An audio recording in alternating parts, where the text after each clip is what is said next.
Halo, selamat pagi semua people yang ada di Zoom maupun di Instagram. Selamat datang lagi di salah satu program dari Hub Sekuritas Indonesia, yaitu Morning Stock Pick atau biasa yang kita singkat MSP. Senang sekali saya bisa bertemu lagi dengan semua people semua. Perkenalkan, nama saya Ilham sebagai Technical Analyst di Hub Sekuritas Indonesia, dan kurang lebih dalam 20 menit hingga 30 menit ke depan saya akan memaparkan informasi pasar dan juga topik hari ini. Biar saya tahu apakah semua people sudah pada siap. Coba ketik rebound di kolom chat sekarang sambil share materi hari ini. Sebelum saya share materinya, saya ingin mengingatkan ada promo margin menarik ya sebesar 7,7%. Manfaatkan promonya sekarang mumpung potensial rebound dan rentang ISG masih lapang ya. Promo ini berlaku hanya sampai Desember 2026. Nah, kalau kita lihat pertumbuhan komoditas, transaksi asing, dan juga sektor, kemarin emas mengalami kenaikan sebesar 1,34% ke 4.570 per ons. Emas per gramnya mengalami pertumbuhan sebesar 1,52% ke 2.606.776 per gram. Silver mengalami koreksi 0,69% ke 76,2.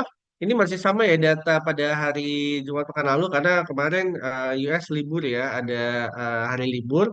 Kemudian Brent mengalami penurunan juga sebesar 6,73% ke 93,7 per barel. Gandum mengalami pertumbuhan 0,26% ke 652, ini data Jumat pekan lalu ya. Nikel mengalami pertumbuhan sebesar 0,68% ke 18.850, dan CPO mengalami koreksi sebesar 0,29% ke 4.473. Kemarin ada sekitar 470 saham mengalami penguatan, 236 saham mengalami pelemahan, dan ada sekitar 114 saham mengalami stagnan. Untuk foreign flow-nya ini kemarin ada net sell dari asing ya sebesar 2 triliun.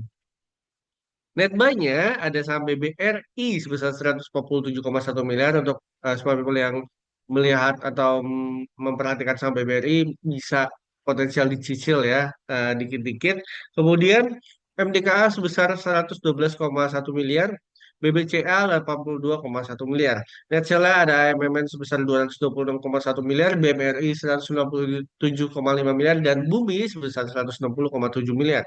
Pertumbuhan indeks sektoral kemarin paling tinggi transportasi dan juga logistik sebesar 3,83%, finance ya sebesar 1,42%, dan properti serta real estate sebesar 1,29%. Kita tahu kemarin saham-saham perbankan juga mengalami pertumbuhan ya, semua people. Oke, saya coba sebentar stop share terlebih dahulu. Kita akan langsung lihat ke USD IDR-nya. Kemarin USD IDR mengalami pelemahan lagi smart people sebesar 0,15%. Tentang pergerakan saat ini berada di 17.200, 17.725 hingga 17.845 ya untuk rupiah. Nah, bagaimana dengan IHSG? Jadi sebenarnya IHSG kemarin menyentuh level resistennya nih di 6.223, tapi untuk rentangnya masih sama ya di 6.090 hingga 6.223. Hopefully hari ini ditutup di atas 6.223 dengan volume yang tinggi ya transaksinya ya.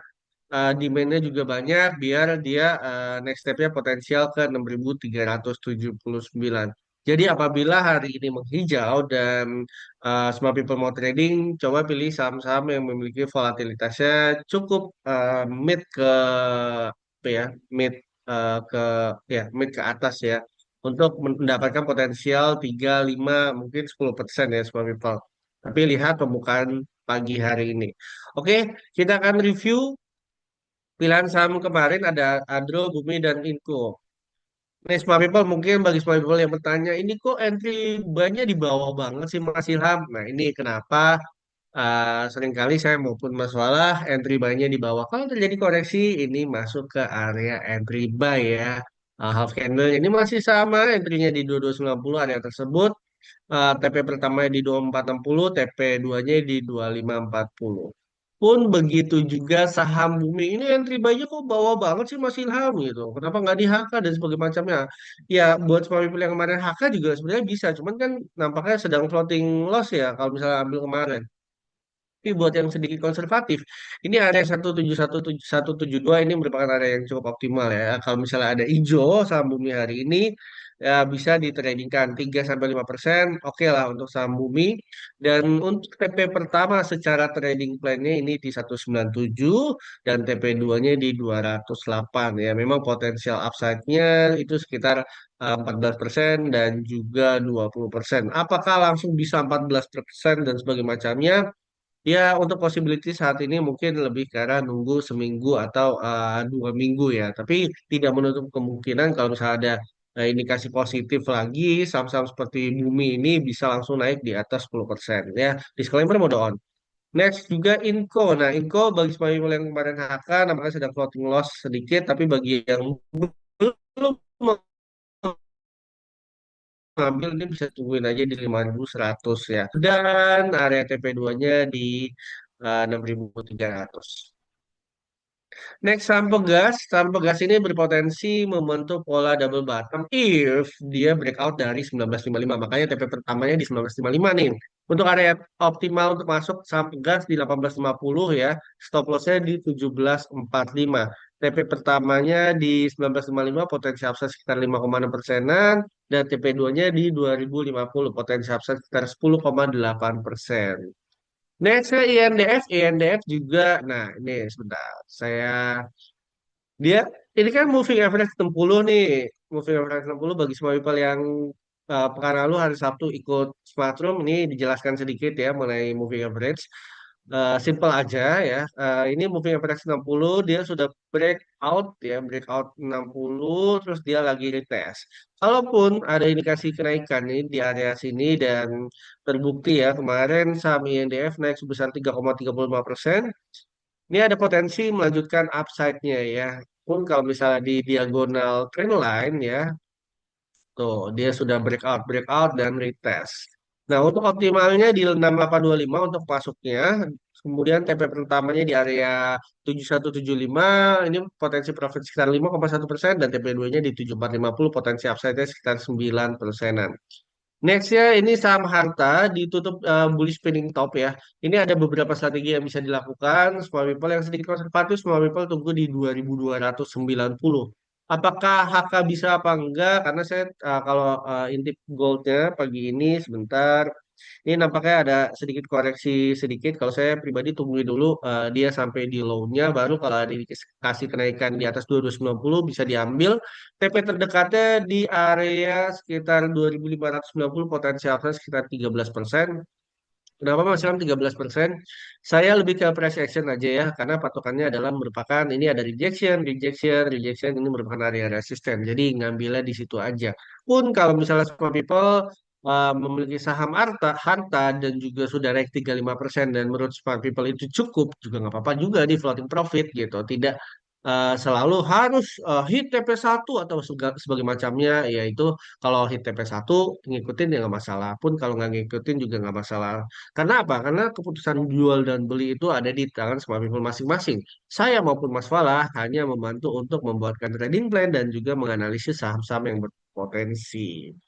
Oke, kita masuk ke sesi Q&A. Jadi bagi semua people yang memiliki pertanyaan bisa langsung ditanyakan pada kolom chat ya. Sebentar. Pak Andi, Assalamualaikum warahmatullahi wabarakatuh. Waalaikumsalam warahmatullahi wabarakatuh. UVCR, Gepso, dan PACK. Nah, kita ke PACK dulu. Ini cukup menarik ya untuk PACK. XABC-nya udah obsolete ya, udah usang gitu. Sekarang break and retest. Jadi gini, kalau misalnya si PACK bertahan terus di atas 270, ini bisa terjadi juga yang namanya XABC lagi gitu. Potensi upside-nya ke 452. Tapi yang strategi bisa dilakukan adalah buy on support di 270 atau HK di 310 ya. Ini bisa dilihat ya semua people. TP terdekatnya itu di 336, TP2-nya di 408, TP3-nya di 452. Jadi selama masih di atas, selama harganya masih di atas 270 masih ada rentang untuk ditradingkan ya. Selama harganya di atas 270. Kalau harganya di bawah 270, better tungguin dulu di 210. Disclaimer mudah untuk sampai ACK ini Karena sampak pakai PACK ini sekali naik 9%, sekali turun juga 9% dan sebagainya macamnya. Jadi ini untuk profil risiko yang moderate tentu agresif. Nextnya UVCR. Oke, untuk UVCR, trend or isu as for people, ini saya lihatnya menarik juga. Ini support priority-nya di 220, tapi support terdekatnya ini di 228. Apakah bisa ambil? Jawabannya bisa. Target profit terdekatnya ini di 250 untuk UVCR-nya. Jadi bisa di maintenance ya untuk UVCR selama masih di atas rentang 220 hingga 228 masih oke untuk ditradingkan ya. Ini menarik juga sih. Coba saya penasaran weekly-nya. Oke, weekly-nya seperti ini. Ini swing ya, 292 tuh area swingnya share potential upside. Tapi kalau misalnya saya pribadi objektifnya fokus ke TP terdekat dulu di 250 untuk UVCR. GameStop pun atau GPSO juga kemarin saya intip-intip ya sama people. Nah, kenapa menarik? Karena ini GPSO konsolidasi di atas 470. Jadi selama masih di atas 470 mau cicil ambil dan sebagainya macamnya boleh-boleh aja. TP terdekatnya di 535, stop loss-nya di 450. Nah, agak ngegas kan saya masalah stop loss. Iya, kenapa agak ngegas masalah stop loss? Nah, jangan sampai nih semua people nih ambil di HK 490. Terus floating loss di sini, terus bilang, oh ini katanya GPSO bagus, ini kok saya tiba-tiba turun dan sebagainya macamnya. Saya udah bilang stop loss. Ya kalau misalnya di luar yang saya bilang tidak memasang stop loss, ya itu bukan apa ya keputusan saya juga. Saya sudah menyarankan pasang stop loss dan secara perkirakan saham GPSO ini bisa ditradingkan dan cukup optimal ya untuk GPSO karena stokastiknya juga masih di atas, RSI-nya juga masih di atas, ya masih oke untuk GPSO. Tapi selama masih di atas level 470-an.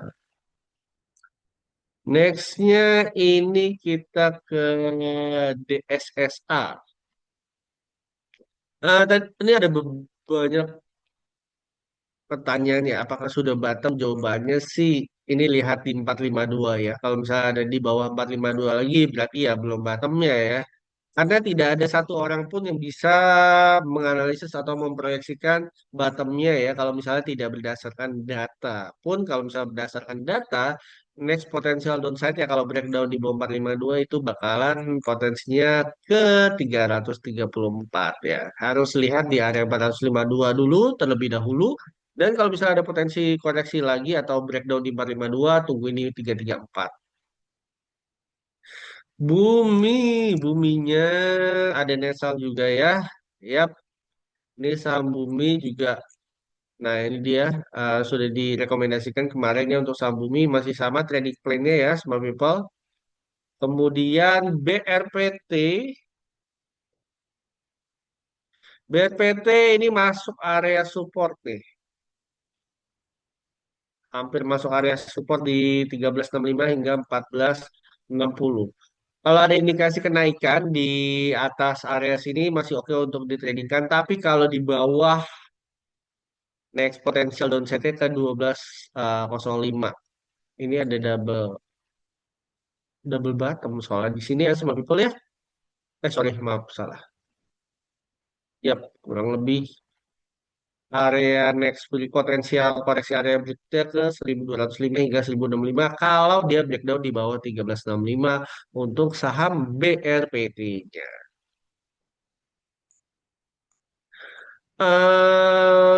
BP kita lihat ya itu ada informasi tender dan sebagainya macamnya. BP ini BP kan di support nih udah masuk udah mantul nih supportnya nih.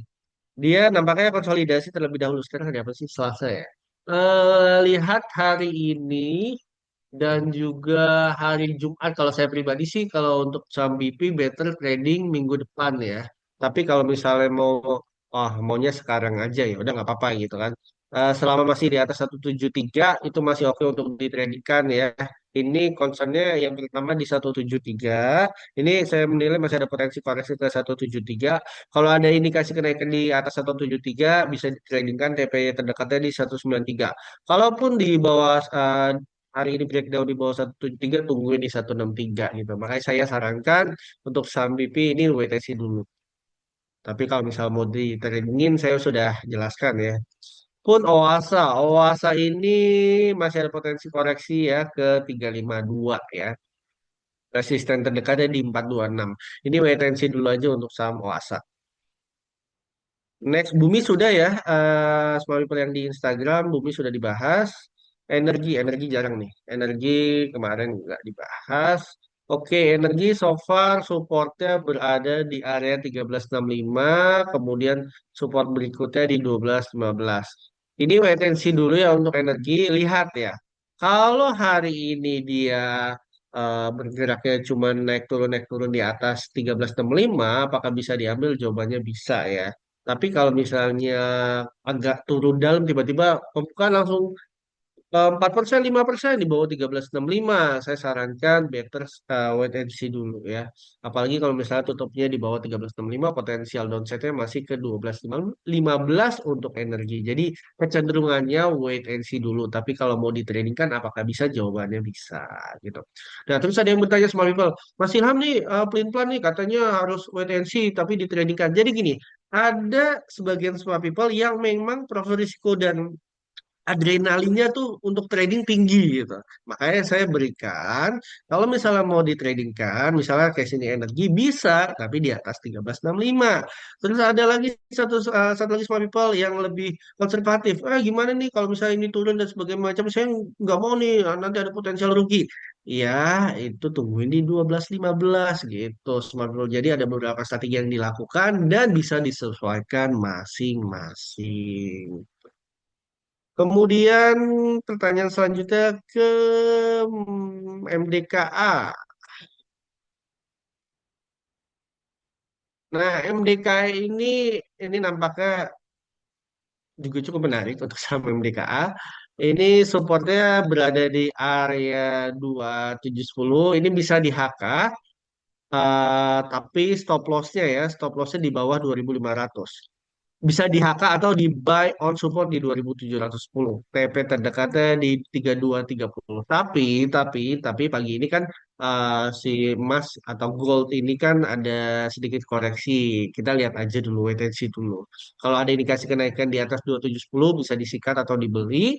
Tapi level stop loss-nya di 2500. TP terdekatnya kurang lebih di 3230. Tapi kalau misal pagi ini tiba-tiba saham MDK atau saham komoditasan emas mengalami koreksi yang cukup dalam, better skip dulu, tungguin di 2500-nya. Kemudian SSIA, oke SSIA, sebentar. Nah SSIA ini juga sempat saya intip-intip ya SSIA sendiri.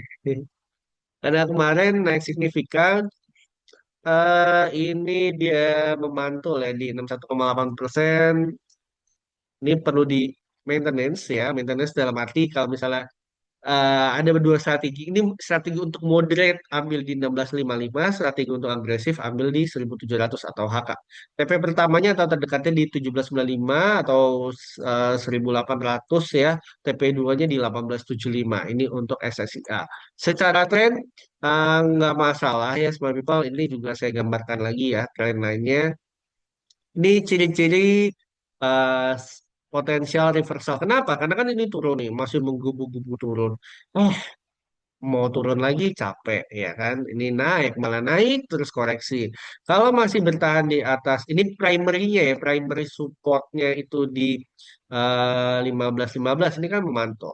Boom, breakout resistance yang jadi support di 1655. Kalau masih di atas ini ada potensi mengalami kenaikan ke atas. Ya maksimalnya potensi profitnya ke 1875 untuk SSIA. Tapi nggak langsung sekarang maupun hari Jumat ya. Ini proyeksi saya kurang lebih ya 2 minggu lah untuk SSIA selama kondisi market juga tetap baik-baik saja dan tidak ada aneh-aneh. Hopefully yang kemarin kesepakatan antara Iran dan US ya untuk membuka Selat Hormuz ini menjadi katalis positif lagi. Ya, hopefully juga ditambah hari ini mungkin ya kita doakan rupiah mengalami penguatan dan sebagainya macamnya. Jadi ada net inflow at least ya, karena net sale kemarin sebesar 2 triliun ya, semua people sangat besar sekali. Kemudian habis itu kita ke Pak Usman ya. Waalaikumsalam warahmatullahi wabarakatuh. Sola, tadi di SSA sudah dibahas. Kita ke Sola. Sola ini, wah ini breakdown nih dari sideways-nya nih. Dia breakdown dari sideways-nya. Kalau saya lihat saham seperti ini sih saya skip dulu ya. Skip dulu. Kenapa? Karena ini masih kecenderungannya masih bearish ya, cenderung bearish. Ini juga trennya masih turun, skip dulu aja. Ya, cuman kalau mau maksa mau tradingin, better tungguin di 104 dulu ya untuk saham Sola atau buy on breakout di atas 117, TP terdekatnya di 131 untuk saham Solanya. Habis Sola kita ke cuan nih bagi small people yang hmm, lihat saham cuan. Aduh, saham cuan ini masih ada potensi downside ya untuk saham cuan sendiri. Ya, ini nggak mungkin ya sampai 63 kayak gini. Sebentar saya lihat klasik supportnya ini di 352. Masih ada potensi downside ke area 352 untuk saham cuannya. Nextnya Bumi, BP, Oasa, Astra. Ini jarang-jarang dilihat nih Astra. Yuk, Astra, oh, ntar sebentar. Oke, sama Astra. Yap, ini hampir tweezer ya, tweezer bottom ya, cuman nampaknya belum tweezer. Kemudian saya mau lihat ya Fibonacci-nya kurang lebih di 5.450, 5.500. Saham Astra masih oke untuk diambil, TP terdekatnya di 5.750. Kalau misalnya mau ambil sekarang, ini selisihnya dikit banget ya, kalau 5.750 kurang lebih 2%-an aja. Tapi kalau misalnya mau tunggu di bawah di area 5.450 pun kalau mau ngambil sekarang, saya nggak mau Mas Ilham ngambil di 5750 atau jual di 5750 di atasnya lagi apa sih? Di atasnya di 6.000 pas. Untuk saham Astra. Tapi saya mau reminder untuk saham Astra ini untuk ke atas lagi cukup challenging untuk masa-masa sekarang. Ya, secara teknikalnya. Ya, walaupun secara fundamental mungkin cukup bagus ya untuk saham Astra sendiri ya. Cuman secara teknikalnya apakah bisa ke atas? Jawabannya bisa tapi agak sedikit berat. Ya, tapi selama masih di atas 5.450 bisa ada rentang ditradingkan hingga 8.750 untuk terdekatnya untuk saham Astra. Next saya UNTR atau UT. UT ini berada di support, tapi kalau saya pribadi belum ya. Kalau mau ngambil maksain sih tungguin di 24.100. Kalau mau ngambil maksain kalau saya pribadi belum gitu kan. TP terdekatnya kalau misalnya mau ngambil maksain juga nggak apa-apa di 26.275. Tapi jangan lupa ya stop lossnya di bawah area 23.200. Ini untuk UT-nya. Karena ini berada di area support yang cukup krusial untuk saham UT. Support pertama di 24.100, support kedua di area 23.200 hingga 22.650 untuk saham UT-nya. Baik, smart people, nampaknya sebentar lagi market akan buka. Terima kasih atas semua pertanyaannya. Hari ini Stockpicnya ada Pegas, INDF, dan juga Harta. Ya, jangan lupa manfaatkan promo margin 7,7%. Hubungi sales masing-masing ya. Dan Small People, Morning Stock Pick atau MSP diadakan hari Senin hingga Jumat pukul 8.30 waktu Indonesia Barat hingga selesai. Perlu diketahui selain saham, Small People bisa melakukan trading waran terstruktur untuk ekspor lebih lanjut di waranindonesia.co.id atau di aplikasi RHB Resmadi. Jangan lupa Small People besok market libur ya. Jangan bagi-bagi, wah mana ini jam 9 kok market nggak gerak ya karena libur ya. Hari Rabu dan Kamis ketemu lagi hari Jumat. Nah, selain itu, Smart People juga bisa menikmati fitur Aro dari RHB Sekuritas Indonesia untuk membantu mempermudah dalam membuat trading plan. Sekali lagi, terima kasih atas partisipasinya. Semoga informasi yang kami sajikan dapat bermanfaat dan bisa menambah pengalaman trading serta investasi bagi Smart People semua. Ingin mengetahui informasi menarik lainnya soal saham? Tunggu episode selanjutnya hanya di RHB Sekuritas Indonesia. RHB Smart ID, easy, quick, smart.